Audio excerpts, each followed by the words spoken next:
Good morning बच्चों। बच्चों next chapter जो इकोलॉजी का है, इकोसिस्टम, हम लोग इकोसिस्टम से रिलेटेड आज के क्लास में उससे रिलेटेड क्वेश्चन थोड़ा डिस्कस करते हैं। नहीं, उससे रिलेटेड टॉप 50 क्वेश्चन हम लोग उसको डिस्कस करते हैं इकोसिस्टम वाले टॉपिक से। तो सबसे पहला जो क्वेश्चन आपके स्क्रीन पे प्रोजेक्ट किया हुआ है उसमें बोल रहा है which one of the following process during decomposition is correctly describe. Decomposition में इनमें से कौन सा प्रोसेस है जो करेक्टली डिस्क्राइब किया गया है? बच्चों डिकम्पोजिशन क्या बोल रहा है? डिकम्पोज करेगा।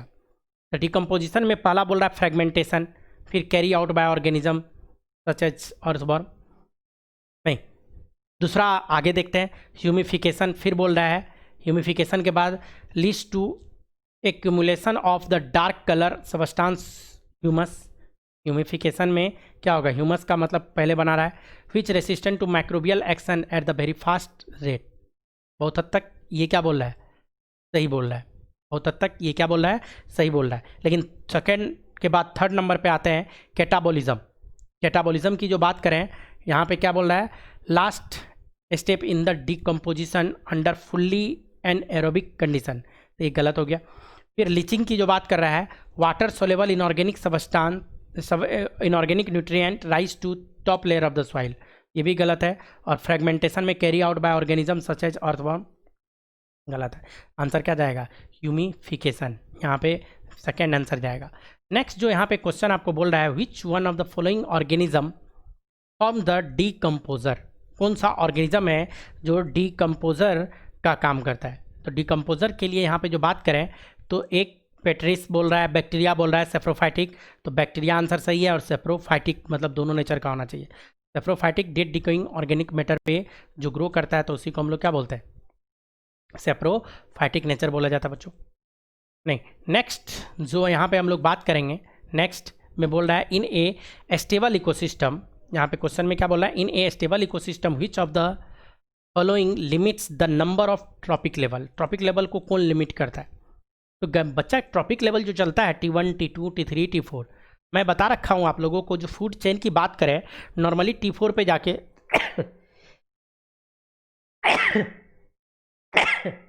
सॉरी, नॉर्मली क्या होता है T4 पे जाके खत्म हो जाता है। फूड चेन की जो हम लोग बात करते हैं वो कहाँ पे जाके खत्म होता है? T4 पे। क्यों? क्योंकि न्यूट्रिएंट कमता चला जाता है, एनर्जी कमता चला जाता है, एनर्जी कमता चला जाता है। नहीं, तो T4 आप लिनमैन का भी लॉ पढ़े होगे 10% लॉ। तो T4 तक जाते जाते एनर्जी कंटेंट बहुत ही कम हो जाता है। तो आप एनर्जी बोल दो या एनर्जी से रिलेटेड न्यूट्रिएंट बोल दो। तो यहाँ पे अगर हम लोग देखें तो पहला बोल रहा है बायोमास ट्रॉपिक लेवल में, दूसरा बोल रहा है नंबर ऑफ न्यूट्रिएंट, तीसरा बोल रहा है एवेबिलिटी ऑफ न्यूट्रिएंट। तो पक्का एवेबिलिटी ऑफ न्यूट्रिएंट ही आंसर जाना चाहिए। अगला बोल रहा है presence of contaminant that increase the concentration of the food chain. नहीं, third number ability of nutrient. नहीं, ये क्या कर रहा है? स्टेबल इकोसिस्टम सबसे पहले तो बोल रहा है ये, और फिर बोल रहा है विच ऑफ द फॉलोइंग लिमिट्स। ये लिमिट्स करता है नंबर ऑफ ट्रॉपिक, यहाँ पे नंबर ऑफ ट्रॉपिक लेवल को कौन लिमिट करता है? तो अवेबिलिटी ऑफ न्यूट्रिएंट उसको क्या करता है? ट्रॉपिक लेवल के नंबर को लिमिट करना स्टार्ट कर देता है बच्चों। यहाँ पे बोल रहा है energy and nutrient इंटर्स a community bye. नहीं, कोई एक कम्युनिटी है उसमें एनर्जी या न्यूट्रिएंट की जो बात करते हैं वो कहाँ से इंटर करता है?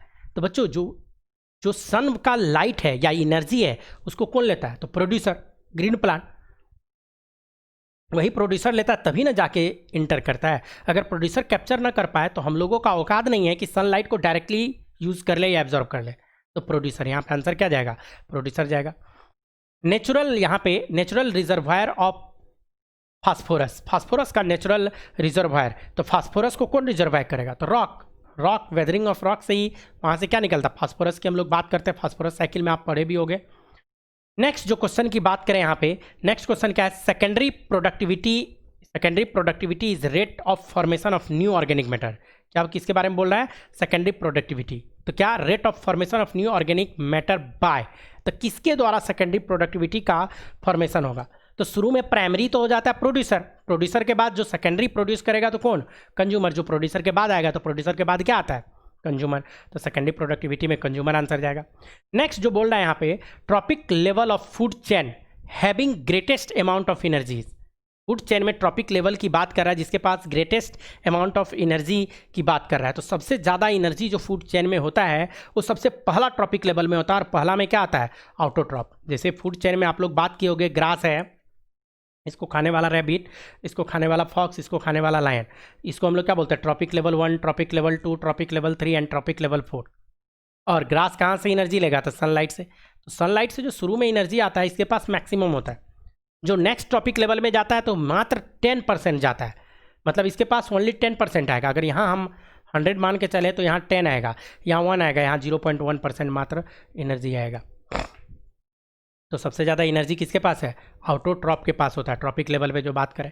नेक्स्ट जो क्वेश्चन की बात करें, यहाँ पे क्या होता है, the upright pyramid of number is upsetting, मतलब नंबर के बेसिस पे अपराइट सीधा पिरामिड की बात कर रहा है, नहीं, लेकिन ये बोल रहा है अपसेंटेड किस में नहीं होगा, मतलब सीधा पिरामिड किस में नहीं होगा, on the basis of number.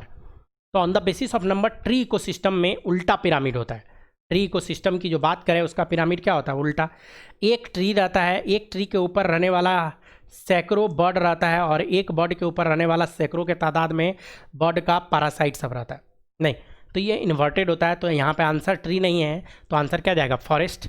Answer यहाँ पे क्या चला जाएगा, ट्री नहीं है, तो आंसर यहाँ इसमें फॉरेस्ट चला जाएगा बच्चों। नेक्स्ट क्वेश्चन की जो हम लोग बात करें, maximum contribution of oxygen the environment come from, सबसे ज़्यादा कंट्रीब्यूशन ऑक्सीजन का इन्वायरमेंट में। तो बच्चों इन्वायरमेंट में सबसे ज़्यादा फोटोसिंथेसिस कहाँ होता है, तो ओशियन में, पानी में। जो ऑक्सीजन आता है तो कहाँ से आता है, फोटोसिंथेसिस करके। तो अर्थ पे जितना भी फोटोसिंथेसिस होता है उसका 90% फोटोसिंथेसिस पानी में होता है, तो ऑक्सीजन भी वहीं से सबसे ज़्यादा निकलेगा, नहीं, तो ओशियन आंसर जाएगा। नेक्स्ट जो क्वेश्चन यहाँ पे बोल रहा है, the biomass energy available for consumption by herbivorous is, the biomass energy available for consumption by herbivorous, herbivorous के द्वारा जो बायोमास एनर्जी जो कंजम किया जाता है तो उसको आप क्या बोलोगे। तो यहाँ पे पहला बोल रहा है सेकेंडरी प्रोडक्टिविटी होगा, सेकेंडरी प्रोडक्टिविटी बोल रहा है हार्बीवोरस के द्वारा। दूसरा यहाँ पे बोल रहा है नेट प्राइमरी प्रोडक्टिविटी, दूसरा बोल रहा है standing crop gross primary productivity, नहीं, आंसर क्या चला जाएगा यहाँ पे, नेट प्राइमरी प्रोडक्टिविटी। जो बायोमास का प्रोडक्शन होगा खासकर हार्बीवोरस के द्वारा जो बोल रहा है तो नेट प्राइमरी प्रोडक्टिविटी होगा। नेक्स्ट जो यहाँ पे क्वेश्चन बोल रहा है बच्चों, in an ecosystem at a particular time standing crop includes, मतलब स्टैंडिंग क्रॉप क्या है, स्टैंडिंग क्रॉप के बारे में यहाँ पे आपसे पूछा जा रहा है कि किसको बोलेंगे स्टैंडिंग क्रॉप। तो स्टैंडिंग क्रॉप क्या होता है, the amount of total living material present in a particular area in particular time. तो यहाँ पे लिविंग वाला जो मटेरियल होगा उसी के, डेड वाला डेट्राइटस तो होगा नहीं, तो ये आंसर भी नहीं जाएगा, और टोटल न्यूट्रिएंट ये तो जाएगा नहीं। नेक्स्ट जो क्वेश्चन है यहाँ पे वो क्या बोल रहा है, which one of the following is not a functional unit in an ecosystem, बोल रहा है कि इकोसिस्टम में कौन फंक्शनल यूनिट नहीं है। 4 ऑप्शन आपको दिया है और इसमें बोल रहा है इकोसिस्टम का कौन फंक्शनल यूनिट नहीं है। तो एनर्जी फ्लो इकोसिस्टम का फंक्शनल यूनिट जरूरी है, इकोसिस्टम में प्रोडक्टिविटी भी चाहिए और डिकम्पोजर भी चाहिए, स्ट्रेटिफिकेशन फंक्शनल यूनिट नहीं है, तो आंसर क्या चला जाएगा, स्ट्रेटिफिकेशन आंसर जाएगा। नेक्स्ट जो यहाँ पे क्वेश्चन बोल आइडेंटिफाई द लाइकली ऑर्गेनिज्म, यहाँ पे जो बोल रहा है लिंकली ऑर्गेनिज्म, लिंक जो करने वाला ऑर्गेनिज्म सब है, जिसे यहाँ पे पूछ रहा है कि फर्स्ट ये है, सेकंड ये है, थर्ड की जो हम लोग बात करें यहाँ पे पूछ रहा है यहाँ पे क्या ऑर्गेनिज्म आना चाहिए, फोर्थ ऑर्गेनिज्म ये पूछ रहा है, नहीं, और यहाँ पे फर्स्ट सेकंड थर्ड फोर्थ का आपको ऑप्शन भी दिया हुआ है। फर्स्ट की बात करें तो जरा सा देखो यहाँ पे वेजिटेशन को कोई लिया, कोई एक्स लिया, लेकिन उसको खाने वाला लायन, तो लायन किसको खाएगा, लायन किसको खा सकता है, ऑप्शन मैच कराओ, डॉग को खाएगा, रेट को खाएगा, स्क्वायरल को खाएगा या डियर को, तो पहला ही ऑप्शन से मैच कर गया, डियर को खाएगा।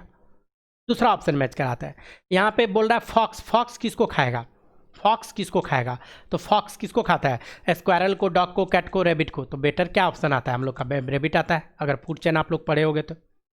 ग्रास हॉपर जो है, ग्रास हॉपर नहीं, किस ग्रास हॉपर को कौन खाएगा, और उसको खाने वाला है स्नैक, तो ग्रास हॉपर को कौन खाएगा, फ्रॉग, और देन ये रेड करने का मतलब पहला आंसर ए इसमें क्लिक करना है और आगे निकल लेना है। नेक्स्ट जो क्वेश्चन यहाँ पे बोल रहा है यहाँ पे जो नेक्स्ट क्वेश्चन की बात जो करें तो इसमें क्या बोल रहा है बच्चों, यहाँ पे क्वेश्चन में बोल रहा है the important step in the process of decomposition are, जो डिकम्पोजिशन होता है उसका प्रोसेस का इंपॉर्टेंट स्टेप क्या है। तो डिकम्पोजिशन जो होता है उसको हम लोग क्या बोलते हैं, फ्रेगमेंटेशन एंड मिनरलाइजेशन की हम लोग बात करते हैं। तो पहला ही ऑप्शन दिया हो फ्रेगमेंटेशन और मिनरलाइजेशन। दूसरा जो दिया है लिचिंग एंड कैटाबॉलिज्म, फिर यहाँ पे दिया है ह्यूमिफिकेशन होगा ये, humification and mineralisation, all of the above.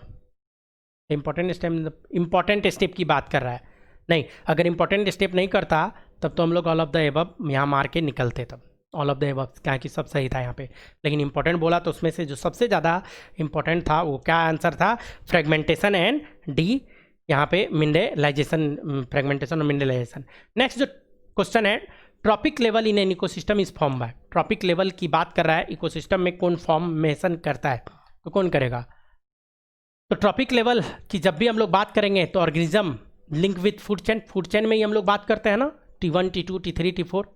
यहाँ पे लिया है ओनली प्लांट, तो ओनली प्लांट T1 में, लेकिन लेवल की बात नहीं कर रहा है, वो एक ट्रॉपिक की बात कर देगा, एक जगह की बात करेगा, ओनली प्लांट नहीं, गलती से 2 बार लिखा गया है ओनली हर्बीवोरस। तो यहाँ पे क्या है, ट्रॉपिक लेवल की जो बात करता है आंसर फूड यानी यहाँ पे चला जाएगा, मतलब डी आंसर चला जाएगा।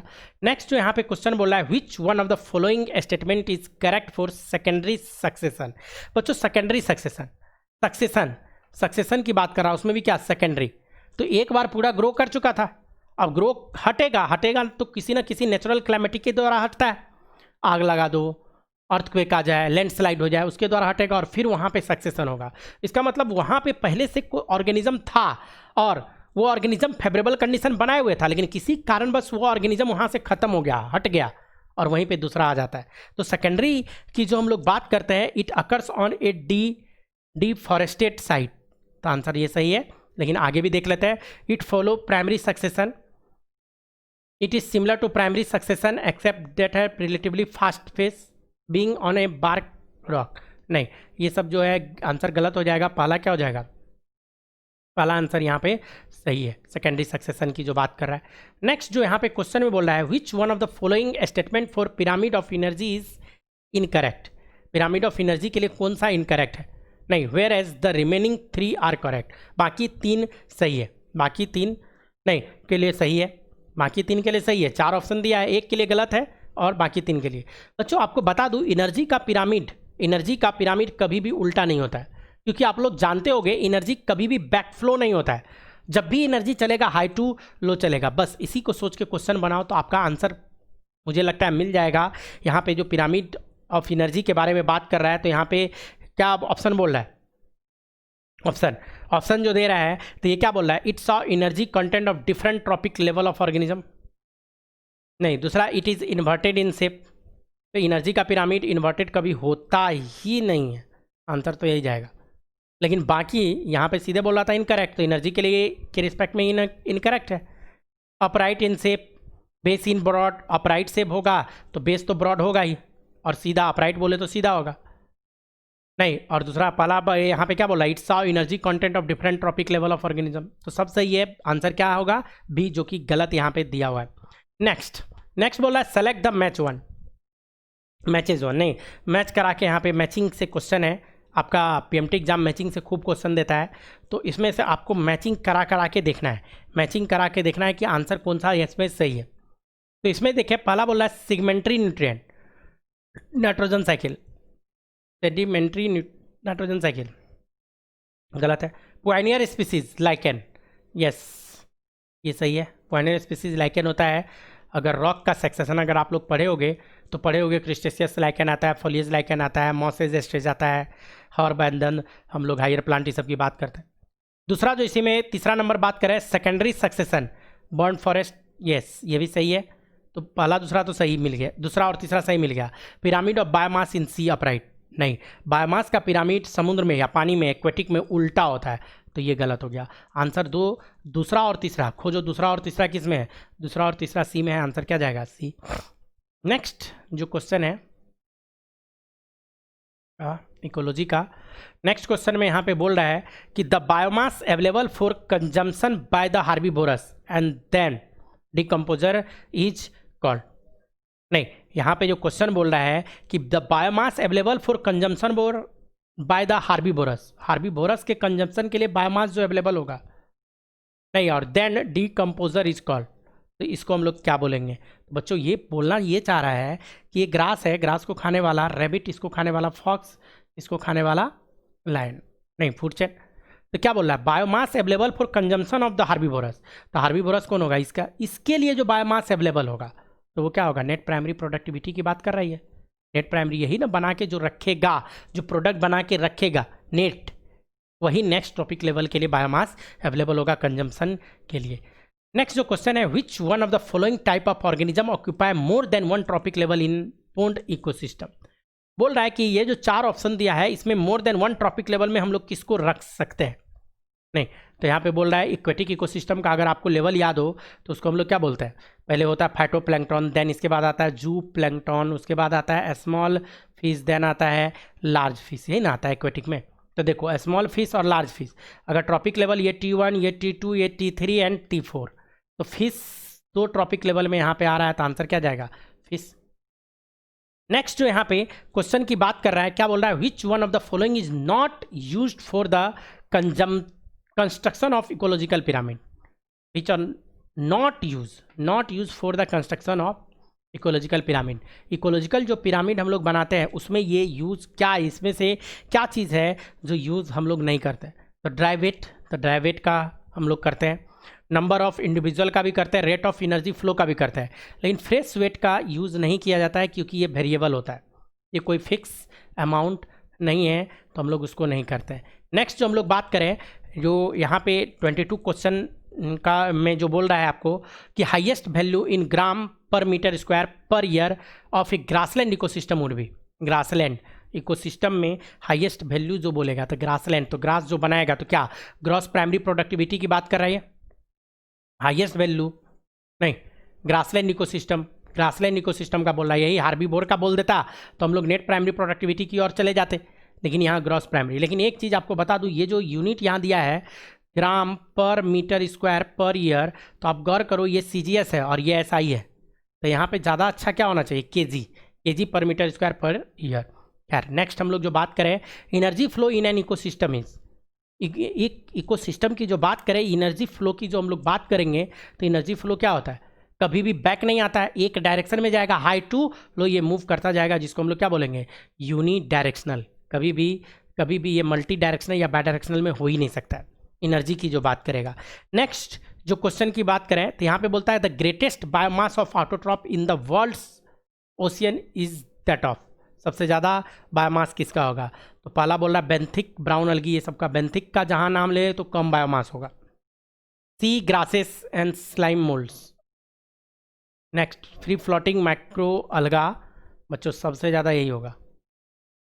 मैंने अभी थोड़ी देर पहले आपको बताया था कि जो अर्थ पे फोटोसिंथेसिस होता है उसका 90% फोटोसिंथेसिस पानी में होता है, और उस 90% फोटोसिंथेसिस में अकेला अलगी 85% फोटोसिंथेसिस करता है।